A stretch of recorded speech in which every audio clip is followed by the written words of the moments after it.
Hello, everybody. Good afternoon. Hi, Thank you Ian. all for coming out. It's a pleasure to be here in Malmö. This is my first time in the city. I've been enjoying it very much and look forward to the rest of the week ahead. Let's get into it. So, as Marianne mentioned, I'm here to talk about what we've learned and how some of our design philosophies have changed over the last years, and how we're excited about how that sets us up to continue our live service for many, many years to come. Hopefully, this isn't just a talk for WoW fans, but is something that people who are thinking about any type of game development on an ongoing live service can take something away from. So just to start with some of the boring stuff before we get into the more interesting material, just want to talk a little bit about my own background. So I have been at Blizzard for 17 years. I've been working on World of Warcraft for 17 years, and that's been my journey in the industry. So you could say I'm a little bit of a specialist.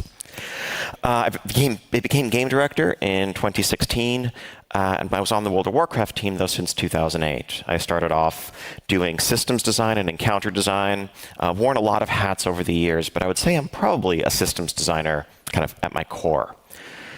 Prior to coming to Blizzard and how I got into the games industry, also a bit of an unusual background. I actually went to law school. I graduated from law school in 2004, thankfully just a few months before World of Warcraft came out. Otherwise, that might have been a bit of a different home to lead raids with my guild every evening. I ran a large community site and a pretty successful guild at the time, and through doing that, was able to connect with people who worked at Blizzard. What guild was Ian in? Was it Blood Legion?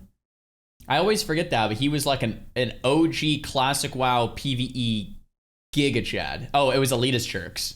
Yeah, Elitist Jerks. Okay. Give them feedback, and I had a couple of people in my guild who got jobs at the company, and eventually I had this incredible opportunity come up, and I made a very large career transition in my late 20s. And I've never looked back, and it's really been just the honor of a lifetime to go from playing this game to helping craft its future. So that is something that you guys might not know about the Blizzard employees. So many of them that I know are all former WoW players. A lot of my friends that I've gamed with over the years, not a lot of them, but many of them now work at Blizzard for, QA or for balancing PvP or systems or whatever it is. And a lot of the PvEers like Ian back in 2004 got hired, and then Chris Kaliki, he has a similar story where he was a WoW player, had a lot of good feedback, and then he eventually got hired. So a lot of WoW's hires, not just recently, but throughout their entire history, are let's hire the people that are playing our game at a high level and bring them on board and see if we could see how we can make the game the best it can be.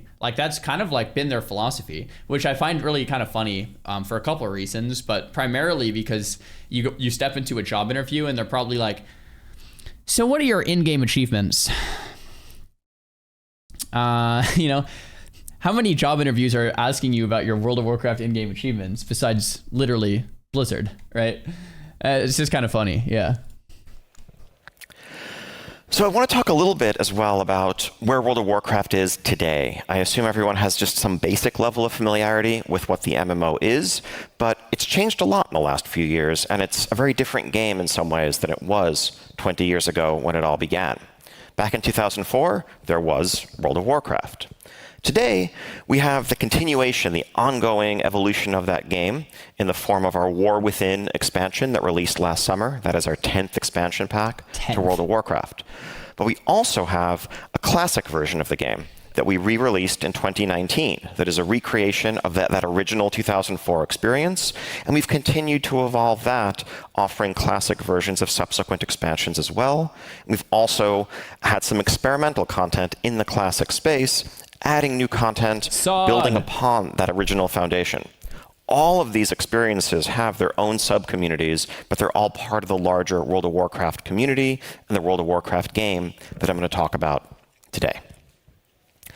So again, just a quick rundown of sort of the business structure of WoW. WoW remains a subscription game. It's €13 a month, and that sub now includes access not just to the original ongoing version of WoW, but all of the classic versions that I just mentioned. We patch the modern version roughly every couple of months, with major updates every 6 months. And we sell an expansion pack every 2 years or so, which offers a big power reset, a whole new setting, major changes to the game. Alongside this, we have an online shop with microtransactions and mostly cosmetics and some paid convenient services like renaming your character or changing realms. But really, the core of our business is and always has been this subscription model. And I have to say, as a designer, as a game developer, it's a huge honor and really it's a privilege to be able to work in that model, because I feel like it aligns our motivations, our business motivations, with players' motivations. And it lets us really just focus on keeping our community happy, because we all succeed by making a game that is as fun as possible for as many people as possible for as long as possible. And that's the end of it. There have been some changes to the structure of kind of how World of Warcraft systems and gameplay have worked over the years, to say the least. Originally, World of Warcraft always had this reputation as a game that requires a huge amount of time to really, dedicate yourself to. There's still tons to do, but leveling is a much faster process. It's literally 10 times as fast just to jump in as a new player and get to the end game compared to where we were 20 years ago. But there is so much more to do in that end game. We have solo activities, single-player questing, long-form narrative stories, repeatable content there. We have a wide variety of solo, small group, and large group experiences. Delve's a new feature we just added, as well as dungeons and raids. And you can do this pretty casually or at a very hardcore competitive level, depending on your skill. We have PvP, small group and large group as well. We have systems that encourage playing multiple characters and really support it in a way that the game didn't used to. And for many players A lot of people are asking what video is this. I'll just pause briefly. Someone in the chat linked it to me. This is streamed 2 days ago from Nordic Game Conference, I guess. Nordic Game Day 1 live from a theater stage. So that's what it is. I'm just watching. It's so not live, but it was from recent. Today, this is actually a primary play style of theirs. They have dozens of characters that they just level and enjoy and almost build out their collection. And speaking of collections, we have 20 years worth of stuff to collect, thousands of achievements, cosmetics, and more. And we have role-playing communities that have been around, again, for 20 years and are part of World of Warcraft. Now, I list all of this out because all of these diverse experiences make up the experience of playing World of Warcraft today.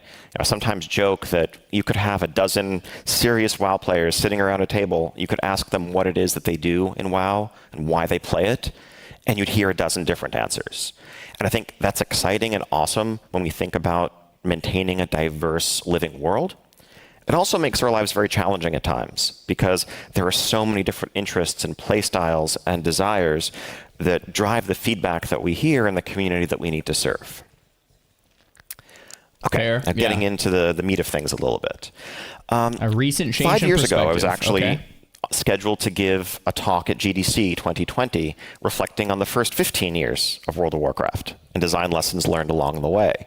Obviously, for obvious reasons, that 2020 talk didn't materialize, but in the course of preparing for this, I was looking back at my old notes, and one of the things that struck me almost immediately was that I actually no longer agree with a lot of the things that I was planning to say back in 2020. That's crazy, yeah. It's not that there were specific designs I was talking about that I now think were bad, but rather that the lens through which I was viewing a lot of these questions and a lot of these problems was a very different one back then. Interesting. I wonder what specifically. I'd been game director for a few years, and I was still viewing this in the context of design problems and through a very traditional design direction lens. I think when you think about game direction, design direction, creative direction, a lot of that traditionally involves having a vision that you put out there and kind of shepherding a large project, a team, many changes through that vision and ensuring that the game stays on track and largely aligned with what is meant to be at its core. And when I became game director, that was certainly the charge that was given to me by my predecessors. I had spent years learning why we made the decisions we made, what our philosophies had been since 2004, and my solemn responsibility taking over the reins of this game was to continue that lineage forward. Something that honestly freaked me out a little bit as someone who'd been playing the game since day one, was this responsibility and the fear that if I made the wrong decision, I might somehow steer this game off this track that it had been on and might somehow damage this pillar of the online gaming industry. But that's, one approach. I think when you look at, and when I look at the community that we have and how that's evolved over the years, what I began to ask myself is whether that static vision is really the best way of serving an evolving community. And maybe what you need to do instead is to be able to evolve that vision, to be flexible with that vision to suit the times. And that rather than focusing on what are the right design principles or what are the wrong design principles and trying to solve an objective problem, it's more about asking how you meet players where they are and how you serve your community in the best way that you can and how you change and grow along with them.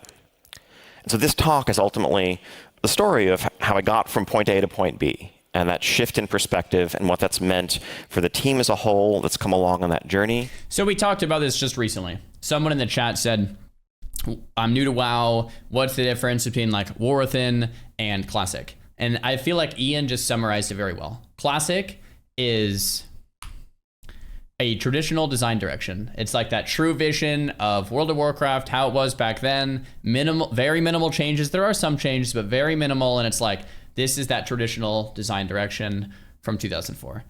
And then you have retail, which is evolving your vision to meet their needs. Retail is constantly changing. There's new content being added, new raids, new experiences, new, right? And with that is good and bad, right? With novelty, you uncover a lot of great new things. I mean, at some point we didn't have Mythic Plus, right? We had Mist of Pandaria challenge modes. At some point we didn't have Arena, right? Back in Classic. And so novelty is really good to some degree. But I guess my point is, if you're a player and you're trying to decide, should I play retail or Classic or maybe both? That's kind of a good distinction. Do you want novel, difficult content? And when I say difficult, I mean content that can scale in difficulty. You have Mythic raids and Mythic Plus infinitely scaling. So you have arenas, stuff like that. Or do you want that more traditional game design, right? Where it's that MMO. Anyway, I think he just made that distinction pretty well, and we just talked about it, so I thought I'd break that down. And that shift in perspective and what that's meant for the team as a whole that's come along on that journey and for our community today. So just to reflect on some of the history of the game over the last decade. In the 2010s, World of Warcraft had been around for quite some time, was really reaching some of the mature stages of an online game. Had to figure out how to expand a lot of their systems, how to add new content, how to keep the game growing. And a lot of those original designs weren't necessarily holding up in that context. And this is something that the design team spent a lot of time reflecting on back then. For example, they looked at just what seemed like just a lot of bloat in our systems and our classes. With every new expansion, with every passing year, we added new abilities because that's what you get when you level up. We added new things to earn, new rewards, new systems. I would argue there's still a lot of system and class bloat to work on because it says growing pains from 2010 to 2020. I would say this is one of the number one things that people kind of still complain about today with retail is that you hop in and there's just so much bloat that it's what is actually happening, right? Systems, and this just built on top of itself, one layer after another, and where that left us was a place that felt very complex, very unapproachable. And so I think the team started to take a step back and consider how they might do something about this. And one of the big solutions we landed on around the 2014-2016 era, Warlords of Draenor and Legion were the main expansions where this happened, was an initiative that we called ability pruning, the same way you might prune a plant or a tree that's kind of growing out of control to keep it more focused and growing in a healthy way, we went through and we removed a number of our systems. We removed some abilities that players had and gained over the years. Okay, I just have to pause this. So I think that adding through subtraction is awesome. I love that philosophy. I think it's fantastic. And I think there is a point to have too many abilities, too much bloat, and it sucks. But if you're going to prune, you have to prune the right things. You can't prune the wrong things, the fundamental things, the things that make a class, right? And we all know what I'm talking about here. We're talking about like things like deep freeze. We're talking about things like that improved counterspell. Like on certain classes, there's things that they're too fundamental, right? And I think if you're going to prune, you got to prune correctly. But I think that it is necessary. You can't add forever, and you have to. You eventually do have to remove, right? That's part of it. So yeah. That were kind of not really about what their core had originally meant to be. I mean, people are laughing. I'm not making a joke, guys. Like that's like I think they're. You guys might think it's funny, but they're serious, right? Like imagine getting rid of stealth from Rogue. It's like, no, it's like too fundamental, right? We know. Yeah. I mean, it's like, I'm being serious here. Yeah. And we're making the classes feel more and more like each other over time, as well as making them harder to learn. We were seeing that our community, our players, were less social than they originally had been. Part of the magic of World of Warcraft in 2004 was this engine for meeting new people and making connections. People made lifelong friends in World of Warcraft. Some people met their partners and more. And over time, as we had added new types of content to the game, we'd made rewards much more accessible to solo players and small group players. We found that they were drifting away from that content, and the game was starting to feel much more solitary for many of them. And so something that we set out to do, reflecting on how we'd changed the game, was to re-add some exclusivity in certain types of rewards, like the best cosmetic rewards and armor sets, to ensure that if you wanted to get those, you needed to be joining an organized raid group, let's say, and being social, because we felt that was always a core part of the game. We needed to keep pushing players towards it.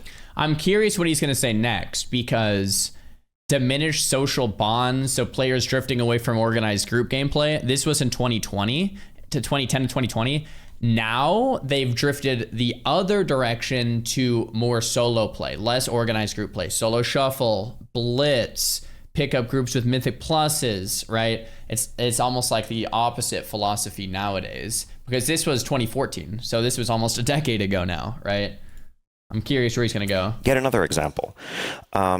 Over time, a lot of the friction that had existed in the early versions of World of Warcraft that made players make choices about their character, what they wanted to specialize in, had been eroded, had been removed. And we found that when players could change their skills very easily, could switch from one loadout to another on the fly, that ultimately they had moved from a world where they had strengths and weaknesses to one where they increasingly only had strengths and could spec out of their weaknesses, so to speak. And so we looked for ways to add some new systems into the game, like artifact weapons in Legion, where you had to pick one of several to really invest your time and energy into building up. And if you wanted to have all of them leveled, they were going to be weaker than if you had specialized in just one, as an example. The idea being, this was always meant to be a role-playing game. And people, in a role-playing game, you're making choices about what you want your character to be good at, what you want your character to be less good at. And that was something that we felt was important. So we were pushing in all of these directions, solving what seemed like design problems that had emerged as the game was evolving. And yet, our players were not thrilled about this, would you believe? And we were reflecting on this and wondering what more we needed to do to recapture something that it felt was slipping away. Very true. When we compared how players had played the game in the past and what had been the core identity of the game that we as designers had all been trained by our predecessors to maintain, how do we get that back? Well, we couldn't, ultimately. In 2020, though, a pair of things happened that kind of changed a lot of the team's perspective on how we were looking at these problems and where we were.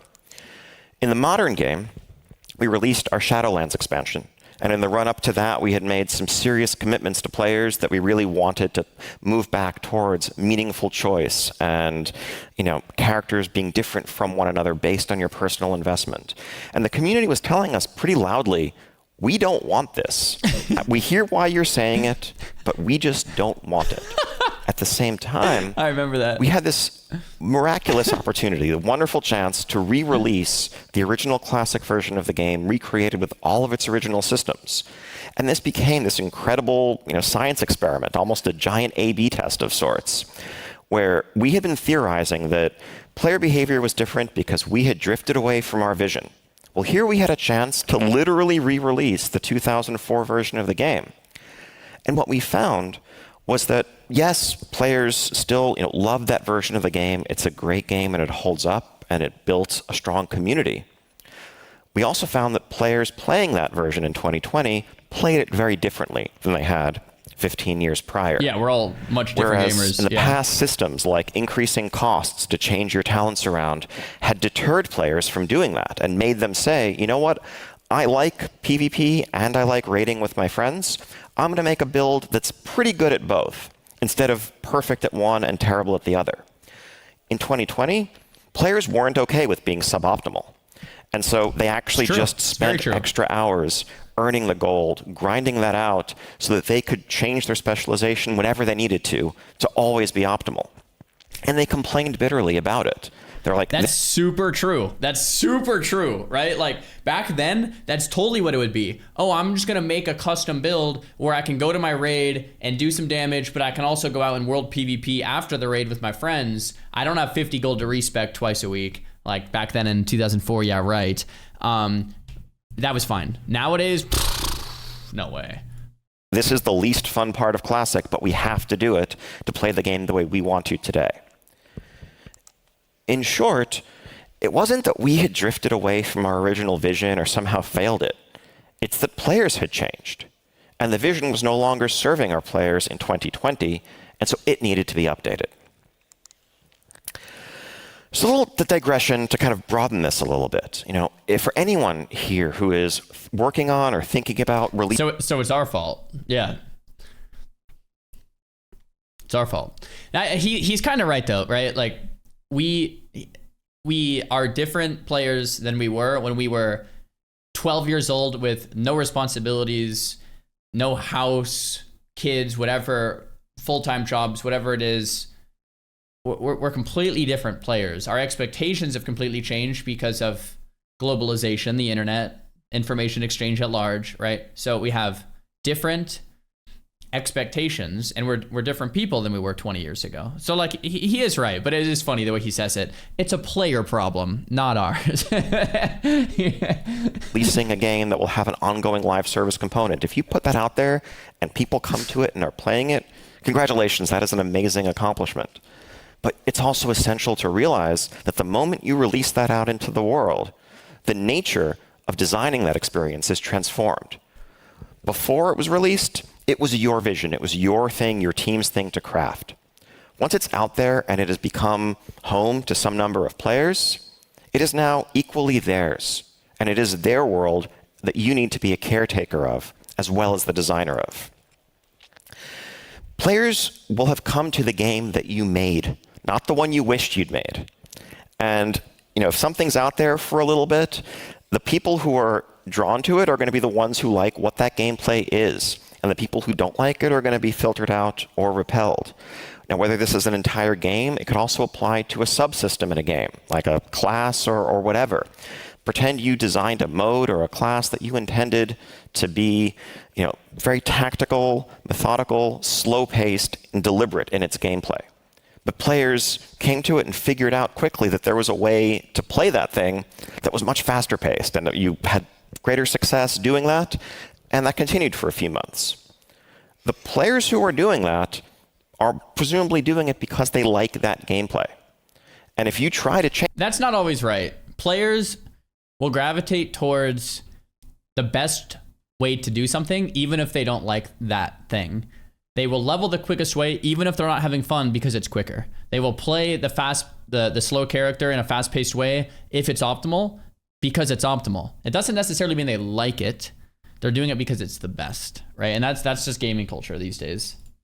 Change it to what you wanted it to be originally, you are doing a huge disservice to them. You're basically making a change that serves your own vision at the direct expense of what everyone has chosen and has gravitated towards. So it's essential when thinking about design changes to a live game that you do it first and foremost through the eyes of your community, and that you think about what they want and what they don't want. Here's just a brief tangent. So I want to talk a little bit about the concept of desire paths. This is one of my favorite little urban planning things. As you see here, desire paths are a natural phenomenon that you see all around the world. Not just humans, animals create them too. They just reflect the natural, efficient path that people yearn to take to get from one place to another. And if those paths are different than the ones that were laid out and planned, well, you will see what you see here. A dirt path cut through the grass that reflects hundreds and hundreds of people taking this path. I was thinking about trying to come up with a clever visual way of presenting my idea. When I started Googling around, I was delighted to discover that an artist had beaten me to it, so I'm just going to borrow what they did. Here, imagine you see a nice path laid out, we got a link to city the artist. park or whatnot. Very simple, perpendicular lines, a nice path through nature. Easy. But of course, this is what will happen, as we just saw. People want to get to the corner. Maybe they're catching a bus. Maybe they just, want to cross the street quickly. They don't want to take the long path. They're going to take this path. Now let's imagine our urban planner friend had a vision. He had something in mind when creating this, and it did not include this path. So what does he do? Put a bench down. Don't walk this way. And also, if you want to sit and enjoy the nature around you, now you have a bench. You can, rest your legs. This is better, right? No. No. People are still going to try to take the path. All right, no, really. Also, stop littering in the park. Throw your stuff out in here and walk on this nice straight path that we made for you. What's the problem? Of course, this is, people are people. This is going to continue as it will. Yeah. Okay, for real now. Oh, come on. Let's put this whole hedge here. No, not the And honestly, hedge. you could imagine this designer reflecting on this and saying, actually, it's a good thing that those paths happened, because where we landed is a better overall vision. It's a bit, this aesthetically nicer. It was a bit overly simple before. This is perfect. And maybe it holds up for a little bit, but no. And so here we find ourselves again. So what do you do in this situation as the designer? Well, you embrace what people are telling you and showing you very clearly they want to do. You make that a path that you support. And once you do that, things will be fine. For a while, anyway. Yeah. So full credit to the artist here, Chaz Hutton. But the moral of the story here is, as a designer, as a developer, avoid falling into adversarial patterns, where you are fighting your players, where you're acting at cross purposes. And also think about the emotion that that's causing in them and what you're aiming to achieve. Put yourself in the shoes of someone who's commuting every day and trying to catch a bus and comes through this park and finds that there are obstacles in their path. How do they feel about the city planners who are doing that? Probably not great. Do you want your players to feel that way about you? Okay, so you've probably seen memes of the perfect whatever, it doesn't exist, and then there's an example of the thing. I don't have one of those, because my hypothesis here is, in the context of a live game, truly the perfect design doesn't exist. Now, what I mean by that is, designers and systems designers especially, and I'm very guilty of this, love solving problems. It's part of what probably drew us to design. I think for a long time on World of Warcraft, we tweaked our quest system or our dungeon system or our rewards with the goal and the idea that we could finally solve them. We could finally say, okay, you know what? Dungeons are perfect now. We can stop worrying about this, and we can focus our energies elsewhere and make other parts of the game better. Wouldn't that be great? Unfortunately, players are a little bit more complicated than that. Yeah. A couple of examples. So in our Legion expansion, we introduced a big change to how quests work in the world. Whereas before you had to go to a town and pick something up from an NPC, in Legion we added world quests that were just on your map with tons of rewards. And some of these rewards included a new progression system called Artifact Power that gave you open-ended power progression. Players loved this. The first response we got when Legion came out was that this was like a revolutionary improvement to the gameplay loop in World of Warcraft. They wished it had been there all along, and they couldn't get enough of it. And so we looked at this and we said, awesome, we solved questing. We did it. Let's do more of this. Let's make this our new formula for what we do next. Well, then Battle for Azeroth, our next expansion, came out a couple of years later, and we were dismayed to discover that the first reaction from players when they saw it was, wait, this again? I've just spent the last 2 years doing this stuff. I was expecting something different. That's so true. Another similar example, we introduced a new dungeon system called Mythic Plus with different modifiers and affixes to vary the experience. And initially, super well received. With not many changes other than just adding new dungeons to the pool over time, players a few years later began to tell us, we're tired of this system. It's not working for us anymore. Blizzard needs to overhaul it completely. What we see here is that novelty has inherent value.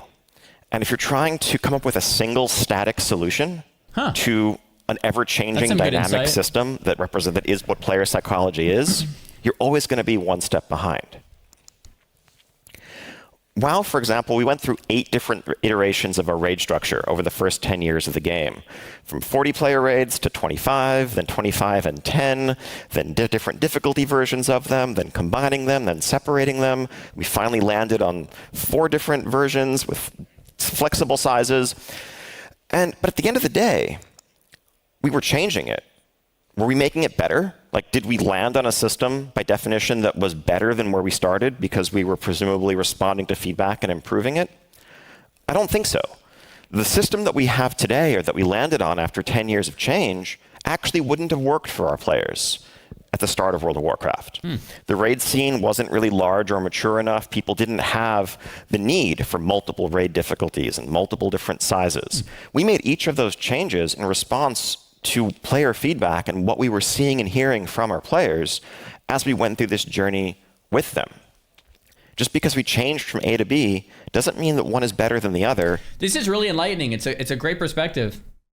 You know, one of the things though that I'm thinking about is, and I hope people don't take this harshly, is oftentimes players don't know what they want, right? Or oftentimes the minority is the one that is speaking the loudest. And there's a majority that's silent. And that seems to be the true difficulty in game dev. Is this a loud minority speaking here? Should I just ignore them? Or is this really what everybody wants?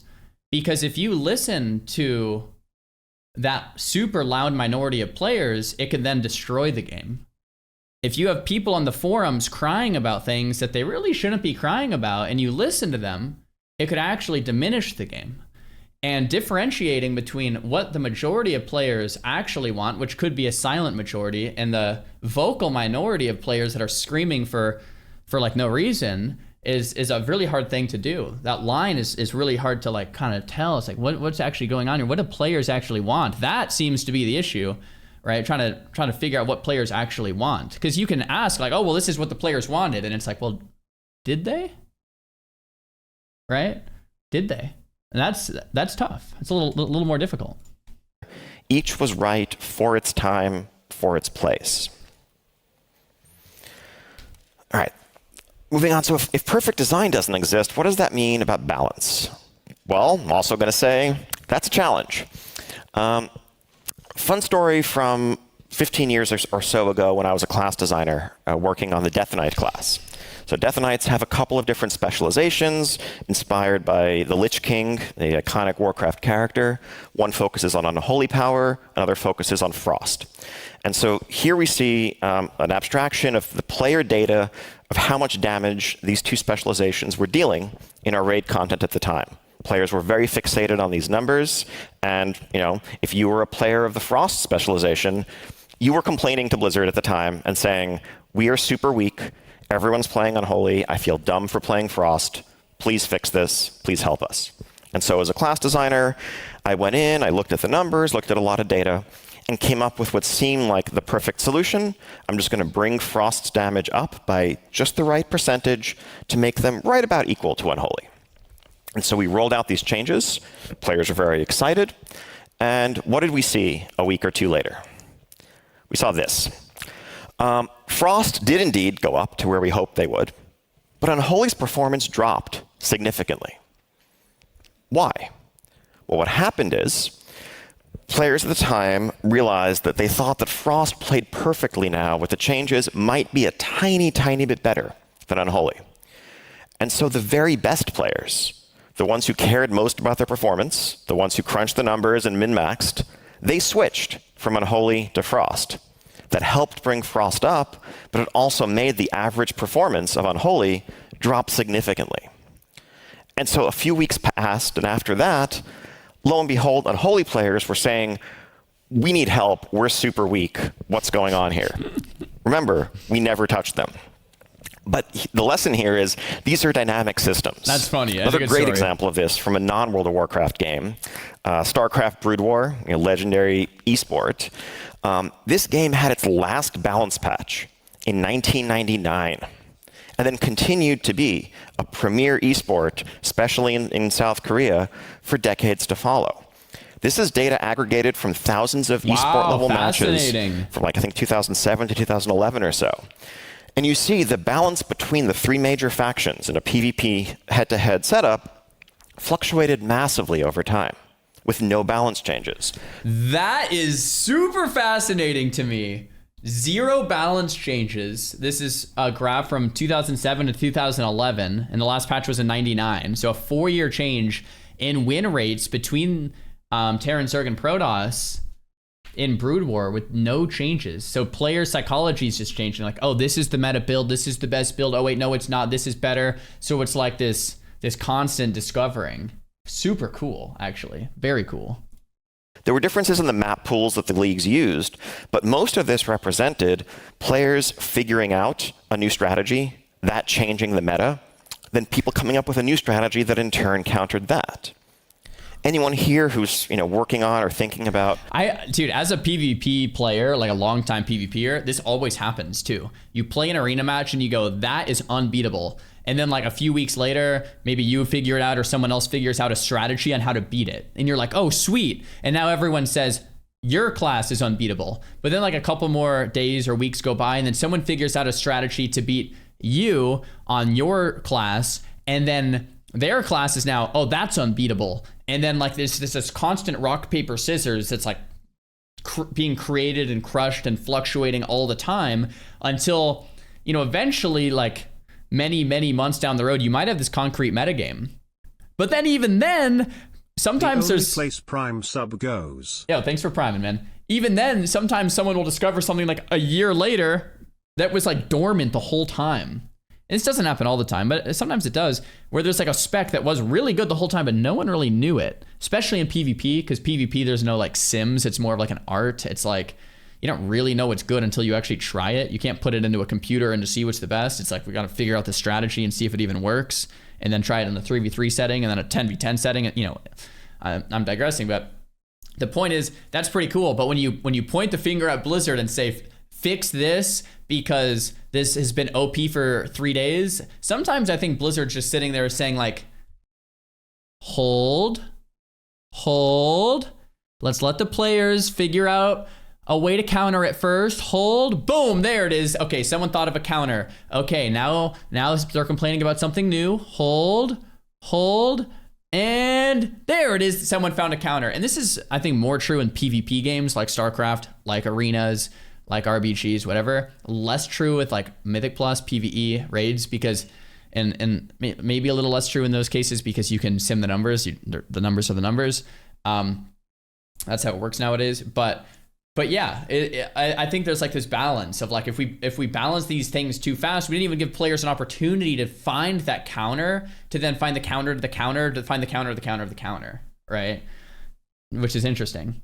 Someone said, I wish the devs holded more. Sometimes you wish they hold more, and sometimes you wish they hold a little less. It's like, this has been broken for 3 weeks now. I've been getting one shot for 3 weeks. Come on, devs, let's go.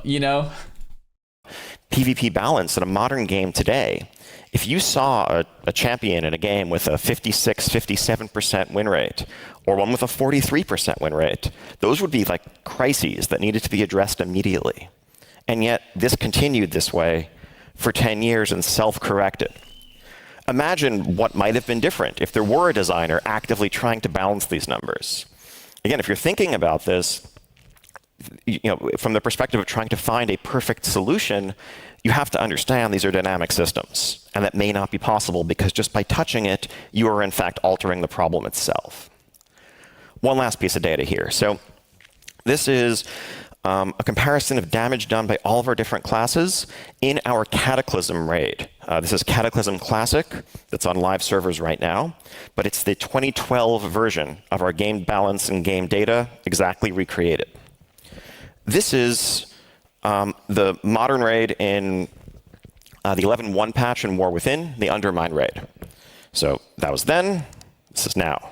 That was then, this is now. Clearly, we have gotten better at balance over the last 12 years. These bars are much closer to each other. But at the end of the day, what have we seen? Are players overall much happier about balance? Do they all praise us for having finally balanced the game so well? Turns out we hear roughly the same amount of complaints about balance. And at the end of the day, we've seen no indication that the player who is at the bottom of this list is happier that they're only 4% behind the player at the top than they were 12 years ago when they were 10 or 15% behind. Last is last. And so that brings me to the next point. When dealing with people, when dealing with players in a community, perception is what matters. I feel like we talked about this like 2 or 3 hours ago at the start of the stream, but being a game dev, I personally would hate being a game dev because you put out a change and say it's a good change and or a somewhat of a good change, and say 60% of the players are actually pretty happy about it. That means 40% of the players are still sending you death threats.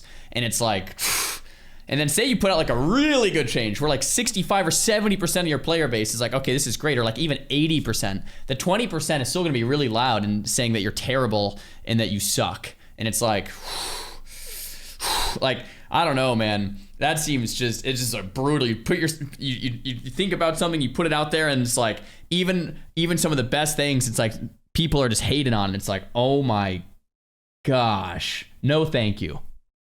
Game dev, not for me. I think a secret for any balance designer, in my opinion, is that in a live game, you're not actually balancing numbers. Your goal is to balance how people feel about those numbers and how people feel about their time playing the game. That can be a much more challenging task than some math. If someone feels like their class or their champion or whatever is weak, that's how they feel. And it doesn't matter whether they're right or wrong. If a systems designer were to come along and say, actually, your class is in the top third overall, is that going to make the player suddenly reevaluate their performance or their experience when they see themselves lagging behind or not being invited to groups? And in the modern era, it doesn't take a whole lot to make players feel weak or not feel great about where they stand. Right? The first thing any content creator will do whenever there's any game or a new patch or an update is make one of these wonderful tier lists. And players will instantly feel that sense of dismay when they see the thing that they prefer, F tier, D tier. And they're not going to feel good about it. I try my absolute best to never do these, man. Oh my gosh. If you make a tier list, it's instantly getting 100,000 views on YouTube, guaranteed. Just drop them, people click on them, people watch them. I try my best not to. The reason I try my best not to is you put out a tier list and 1 week later, everything is different anyway. So it's just, you put it out it's just like clickbait, people click on it, eat it up, and then everything changes in a week or two. And then you put out another one and then it's different 2 weeks later anyway. For a few reasons. One, the raid gets changed on mechanics, so things are different. Two, that there's actual buffs or nerfs, which is the big one. Or a trinket gets buffed or nerfed, or there's so many different things that can happen. It's like putting the energy into making one of these is just Yeah, I usually skip this. It's just like always changing. So what do we do if balance is impossible? How do we drive perception? I think the biggest thing that we've settled on is rather than seeking a static answer, rather than seeking moving to an endpoint, making frequent touches. Now, whereas in the past we used to do balance patches every few months, probably every 2 weeks or so now, we release a major hotfix that tweaks a number of classes and their abilities in different contexts, with the goal being making sure that we can reassure players that if they're on the bottom right now, that's going to change pretty soon. And if they're looking at whoever's the top dog, thinking that maybe they should re-roll or change their playstyle to the flavor of the month, that, actually Blizzard's probably going to fix that soon too. I should just kind of stick with what I enjoy, and it'll be fine. Well, that was just kind of my overarching point, right? Like every 2 weeks you're seeing these changes, not all the time, but a lot of the times, and it's like re-rolling your entire spec and character and everything for a 4% damage buff when in 2 weeks there's a majority of the chance that it might change is like, you're better off playing what you like playing, right? That's what I tell players. Like, unless you're going for literal world first, or unless you're going for like literal peak of the peak of the peak of the peak, play what you have fun playing, because chances are it's going to be shaken up in the next couple weeks or months anyway, and then you'll like your time in the game. Like, yeah. Are we perfect in this? Do we always achieve our results? No. But this is, what we aim to do. And this is the philosophy that guides our balance on a day-to-day basis. And really, what this is about is maintaining players' trust and confidence in the process. And that is, when you can't always be right in every situation, the most important thing for any live game. I think one of the best ways to handle balance is this. Every class has strengths and weaknesses.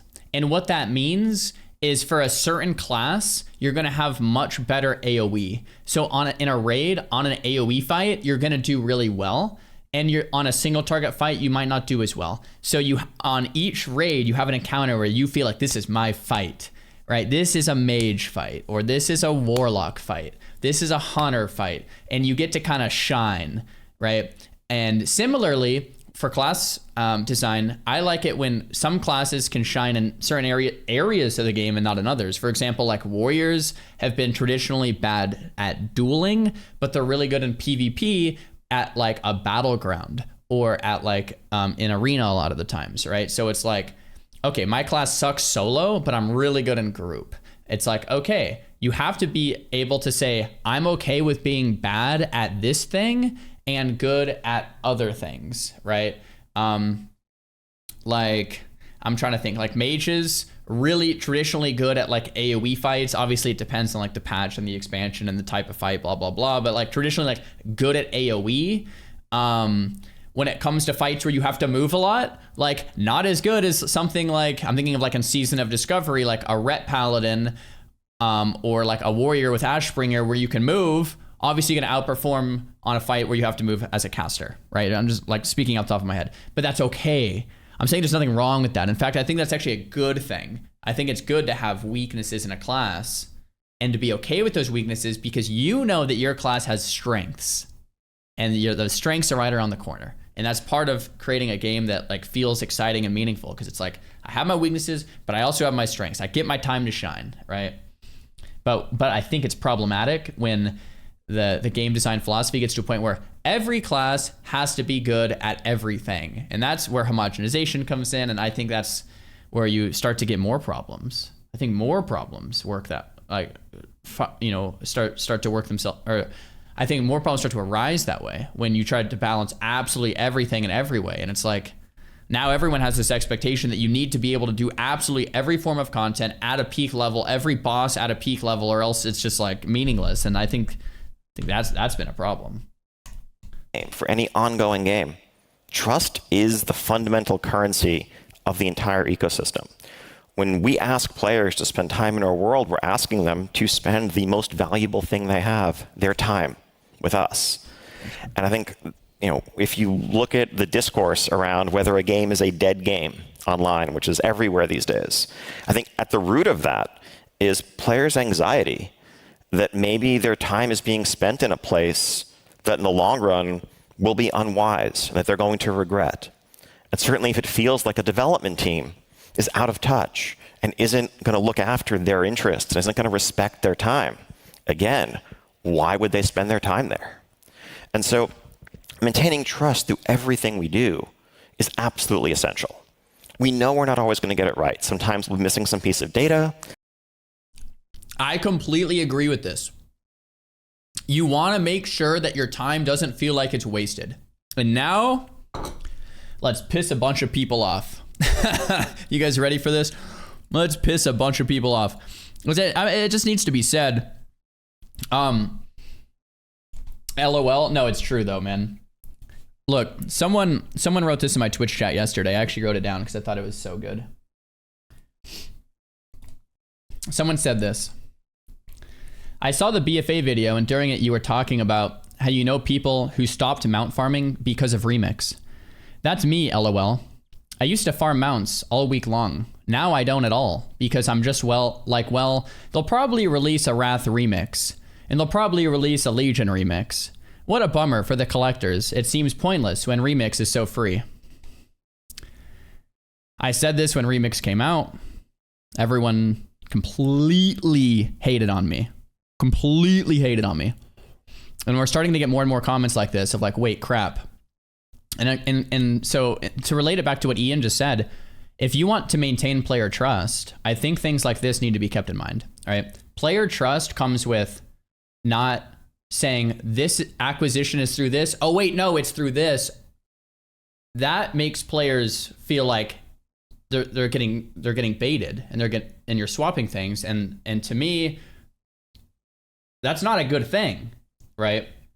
So anyway, I know. So if you're upset about that, you can cry about it. But I feel like the truth needs to be said, right? It still needs to be said. I still need to be that voice. I feel like I watched Andor season.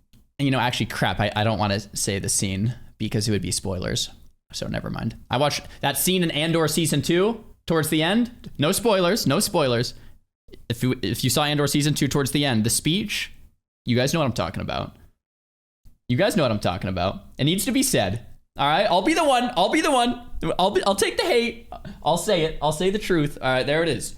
Andor season 2, man, it was good. Anyway. Sometimes we're just going to make the wrong guess as to what players will do in response to something that we put out there. Sometimes, given the diversity of our community, it's literally impossible to please both sides. If there are two groups that want literally directly opposing things, we're going to have to disappoint one of them more often than not. But what we can do is act very quickly when we realize that we have gone astray, so that when something is off, players' reaction ideally is, hey, this isn't it, but I'm sure Blizzard will fix this, as opposed to, wow, these developers are out of touch. Do they even play their own game? And that's not to say that we can't continue to improve in this space, but that is our aim in how we communicate and how we think about the decisions we make. Transparency here can be really scary. Admitting that you were wrong, admitting that you missed something to a community when there's people looking to pick that apart is challenging, it is daunting. But in the long run, I think it's the only way to maintain trust, and you need to maintain trust for there to be a long run. Speaking of that, I'm going to go back just a second. There's a lot of good points on this slide. This number 3 point is why I think it would be so hard to be a dev. With a diverse community, sometimes it's literally impossible to get it right for everyone. You have some of the community saying this, some of the community saying that, and they're fighting against each other. It's like, what is going on? Who do I listen to here?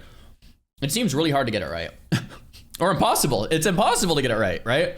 And so for that, like, devs have my respect. It's like, bro, I wouldn't want that job. That seems so hard to get that right. You know what I mean? And I agree, like, in the long run, you want that trust. You want that transparency of like, look, we messed up. And I think Blizzard has been doing better with that the last couple of years than they did the many years before that. So I will give them that. There is definitely a sense of improvement there, but could maybe still have more improvement. But it has gotten better. If people played through like 2014 to 2020 era, definitely feels much different than 2021 to 2025 era in terms of the transparency and communication. Like, it definitely does feel different. Yeah. A long run. Speaking of that, a lot of the way we used to think about these decisions, and a lot of the stuff that my talk that I had begun to work on 5 years ago was evaluating things, was looking at the longevity of systems and how you consider the future and how important it is to plan ahead when you're making a live service game that you expect and intend to last for years. And back then we were looking at what seemed like some very real design problems. Here we see the original World of Warcraft talent tree from World of Warcraft Classic. You got 51 talent points to spend as you level to 60. Pretty simple, pretty iconic.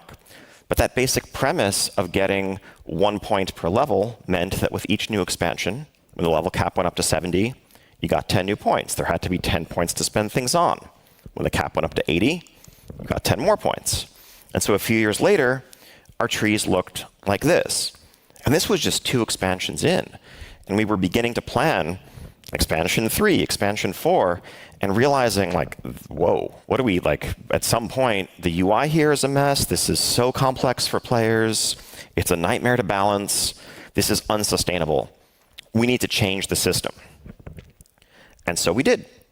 One of the things we did moving into our Mists of Pandaria expansion was to look at our big talent tree and say, you know what, actually, probably like 50 of the points people are spending here, they're just copying some build online anyway. Everyone gets these points. Let's just give them to you baseline so that you don't have to make that decision. And let's simplify and streamline and focus on the interesting decisions that are being made between utility or playstyle. Out of all things of Mist of Pandaria, I love the expansion. That was great. Those new trees were one of the things that still, 12 years later, I still disliked. I would have rather had the old trees, right? I liked Mist of Pandaria. I liked the gameplay. I liked the PvP. But those new trees, just simplifying, oh, let's just pick one of these three, one of these three, one of these three. It's like, that was probably one of the negatives. Options. And you'll have everything that you used to, but the UI is much more elegant. It's much more maintainable. And as we look ahead, we can add 1 new row every expansion as needed, and we can keep doing that for a long time. This felt like a strictly superior system, viewed through that design lens. Players were getting everything they previously had, and it was going to be extensible in a way that the old system wasn't. In fact, the systems designers who built the original 2004 talent system, when they saw this, they were working on other projects at Blizzard at the time, they sent over huge praise. They're like, this is amazing. We wish we'd done this 8 years ago. Great job. And then it turned out players kind of hated it. Yep. That's so true, man. They put it out there and we're all just like, what did they do, man? What did they do? And then, so modern WoW is back to like the old trees, which I love. Again, I think they're great. The old trees are a bunch of... Guys, even if it's the illusion of choice, it still feels like you're making some choice. Still feels like, oh, my Frostbolt's quicker now. Cool. Even if it's an illusion of choice, it's still choice. It's like... So, yeah, they went back to the old one. Why? Because what we had done was optimize for the long run. But what had happened was that leveling no longer felt rewarding. It no longer felt meaningful. You leveled up, and you didn't get a talent point to spend. In some cases, you basically got nothing. Maybe you got one thing every 10 levels. That was not adequate. And it was a resounding point of feedback. People either said they specifically didn't like the talent system, or they just, leveling felt dull and they couldn't put their finger on why. And so what we had done was, again, optimize for something at the expense of players' experience today. And if it's not fun today, if the thing you're not making isn't fun right now, will there even be a tomorrow? And so we had to take a big step back and reconsider, how we were weighing these things and what was worth it and what wasn't. And so we redid our talent system again in 2022 for our Dragonflight expansion. I loved that. We moved back to something that actually looked a lot like the original system. Yeah, I was so happy about this. We had a bit more horizontal progression in it. We tried to solve some of the problems that made the original one collapse under its own weight very quickly. But we committed to once again giving players 1 point every level. And as we built this system, we looked at it and we could say, you know what, we know this can't last forever. After enough years, there will be too many points. This will once again collapse under its own weight, and we'll have to do something about it. But you know what? That's okay, because it's fun today, and it's going to be fun tomorrow. And down the line, we'll figure that out when we get there. Because the alternative, there may not even be a then. Dang! Wow! I generally don't like that philosophy of we'll figure out tomorrow then. I generally don't like that philosophy, but I think in this case he's actually right, where like people love these talent trees. When they put them back in, by and large, everyone was like praising it. Like, finally, we're back to talent trees. And this was 3 years ago now. And I mean, I don't want to speak for everyone, but I personally still love them way better. So I think they're great. And I do think that is true with eventually they kind of collapse onto themselves, right? So they added a hero talent tree in the middle now. And they'll probably be swapping out those hero talent trees. But that is like a design issue. But I generally don't like the philosophy of like, oh, we'll worry about tomorrow. It's like, I don't know. And so really, yeah, you have to carefully consider, you need to think about the future, but don't be scared of or overly intimidated by it, because players are focused on every time they're logging into your game, every time they're hearing news about it, what you're offering them now.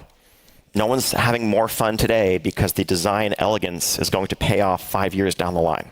That's not how a community ever thinks. That's fair. That's fair. Definitely.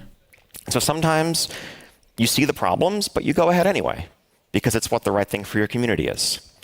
And we often joke on the team these days, sometimes we'll say, like, that's a problem for Future Us. Future Us is going to be really smart, and they'll solve it when they get there. And honestly, to some extent, there's merit in that. As we've discussed in other contexts in this talk, things change. I still don't know if I like that philosophy. I maybe I'll have to sit with that a little bit more. But I don't like that philosophy. I like the opposite philosophy in the sense of like, let's set ourselves up for success in the future, and today's present is the future of yesterday. And it's like, so we're living in a world that we created that we like. But I think he has a good point, right? If you think too much in the long term and it's just like cutting the short term down over and over and over, that's, I mean, your player base is like, what are you doing? We don't care about how the tree is going to look 5 years from today. We want to have it fun now. So I get what he's saying. Like, maybe I'll have to wrestle with it a little bit more.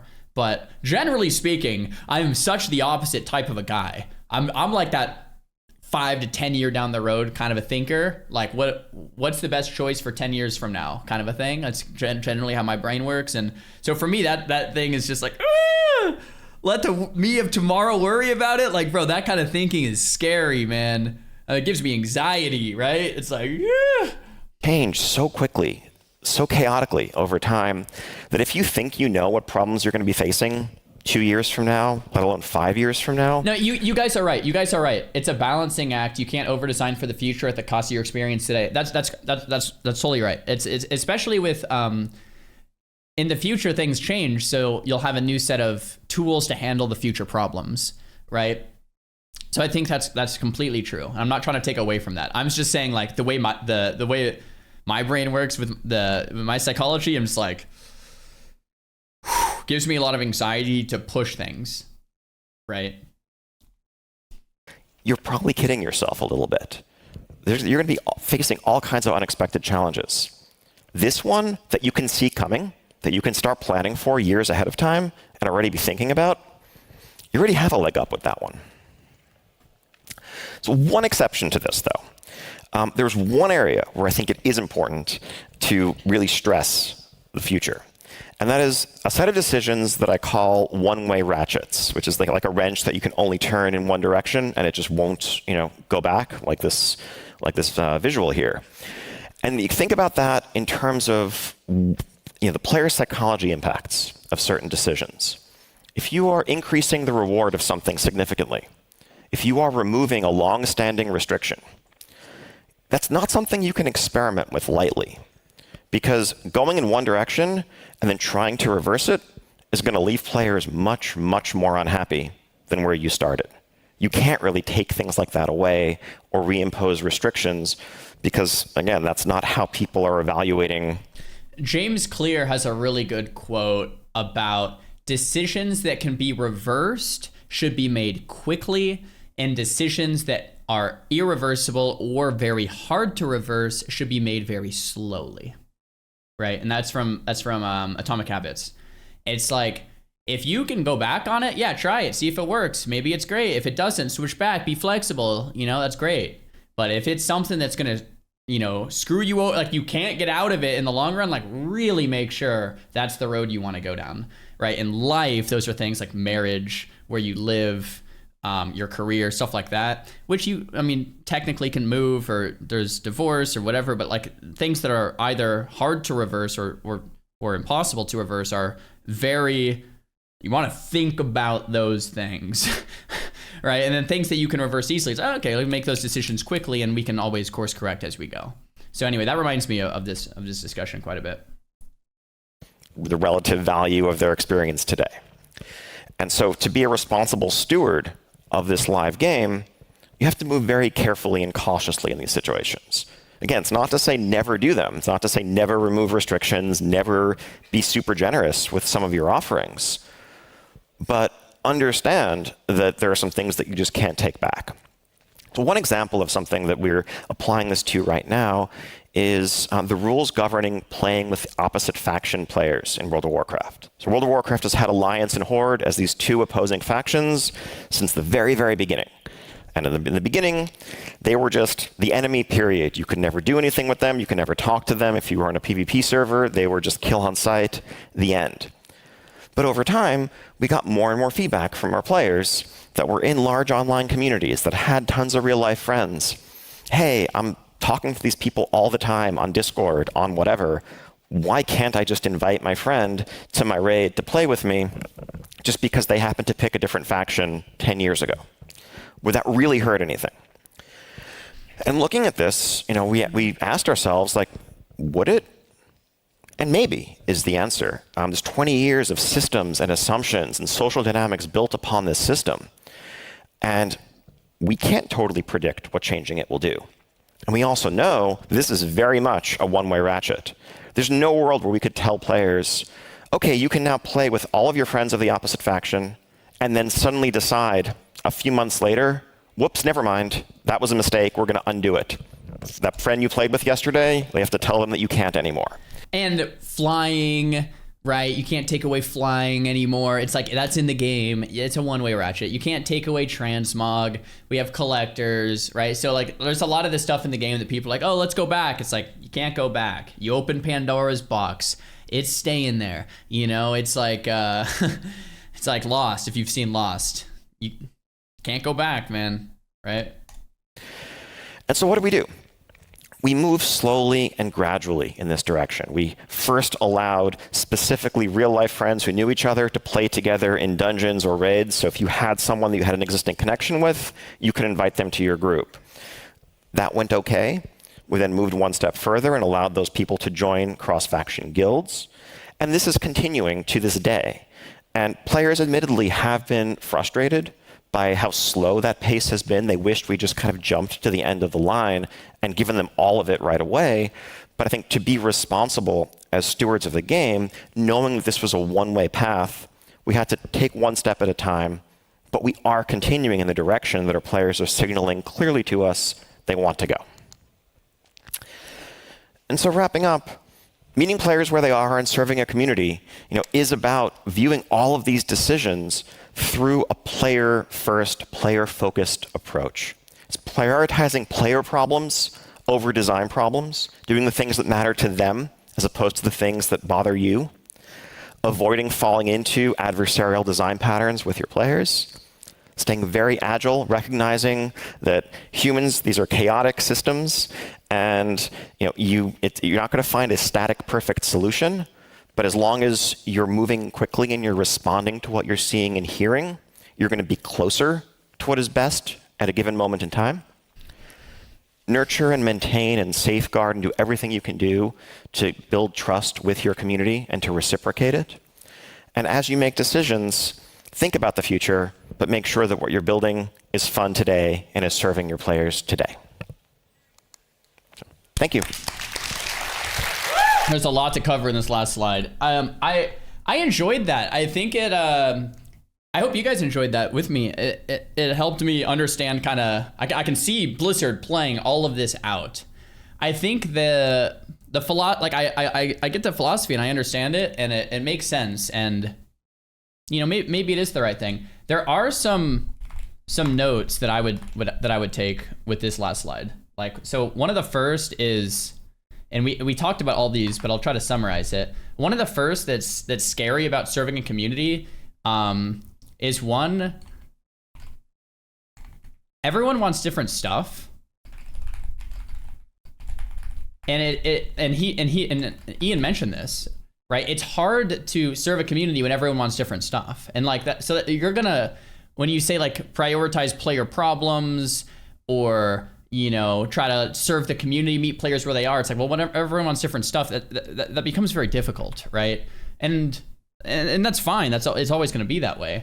But then 2 is the problem of the vocal minority, right?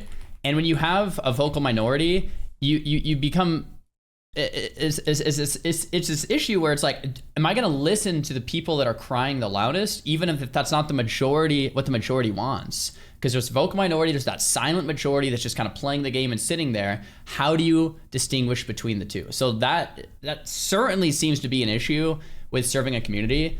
And then 3, I think we talked about this too, the balance of today and tomorrow, right? If you do something that really gets players excited today, like you give everyone 1,000 gold for free or 10,000 gold for free. Everyone's like, sweet, I got 10,000 gold.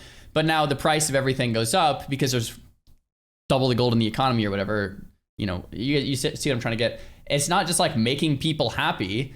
It's about making sure that the community is actually going to last and sustain itself. And I think you can have that. You can have a balance. Making people happy today it would be easy, right? Like it's like, well, you just, like that's not what it's all about. I think it's balancing about, let's make sure this thing is actually standing up tomorrow too, right? And it goes both ways. You could say the same thing. If you focus only on tomorrow, then everyone today is just like, bro, what are you doing? Right? So that's why number 3, balancing today and tomorrow. I think too far in either direction is problematic, right? And I know this because I'm a thinker that I think too much probably about tomorrow, and that's probably one of my own faults, and I could probably focus on thinking more about today, and that's one of the things that it's definitely, right? But Blizzard might have the opposite problem where they might be thinking maybe a little bit too much about today and not enough about tomorrow, right? And anyway, balancing those, once again, balancing it. But I think these 3 points, when everyone wants different stuff, there's vocal minorities that cause issues, and balancing today and tomorrow are still kind of in the back of my mind even after watching this video, even though it kind of helps summarize it. But man, still really enjoyed the video, really enjoyed the upload. Thanks for sharing. This was a talk from Nordic Game live from Theater Stage yesterday or the day before. So pretty sweet.